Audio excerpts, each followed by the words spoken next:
नमस्कार दोस्तों ये जब दुल्हन आती है, शादी हो जाता है तो लड़के आते हैं दुल्हन लेके, उसी समय दुल्हन उतारी जाती हैं। उसी समय का ये गीत है। आप लोग को अगर अच्छा लगे तो लाइक करिएगा और सब्सक्राइब करिएगा। कमेंट करके जरूर बताइएगा दोस्तों कि आप लोग को ये गीत कैसा लगा, और ज्यादा से ज्यादा शेयर करिएगा दोस्तों। नमस्कार। दुआरे कामनी दुल्हा दुल्हन दिहले ठाड़ जी, सभावा कामन भैया खेलले खास जी, सभावा कामनी भैया खेलले सास जी। दुआरे कामनी दुल्हा दुल्हन दिहले ठाड़ जी, सभावा कामनी भैया खेलले सास जी, सभावा कामनी भैया खेला बाटी अपने आमा परी छिली लार जी, कहाँ बाटी अपने आमा परी छिली लार जी। अस जानी जनिया माँ चेरिया तोहार जी, अस जानी जनिया माँ चेरिया तोहार जी। तहाई अम्मा हमरे को खबर करी, तहाई न हमरे को खबर करानी जी।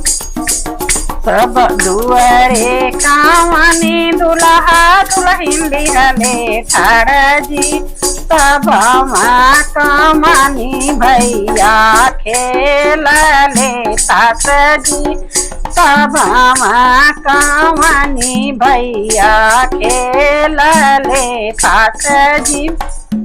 कहाँ बाटी अपन चाची परी छिली लार जी, कहाँ बाटी अपन चाची परी छिली लार जी।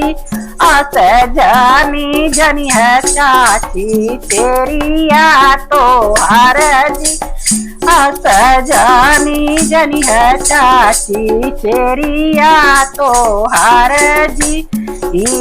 तहाई ने हमरे को खबर करानी जी, तहाई न हमरे को खबर करानी जी।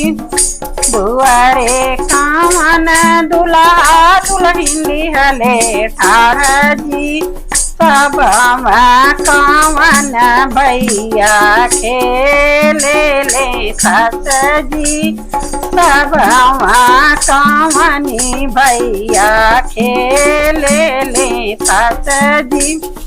कहाँ बाटी अपन भाभी परी छिउली लार जी, कहाँ बाटी अपन भाभी परी छिउली लार जी।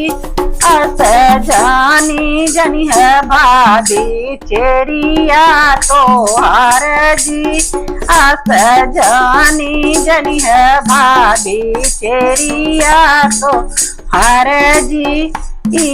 तहाई नी हमरे को खबर करानी जी, तहाई न हमरे को खबर करा।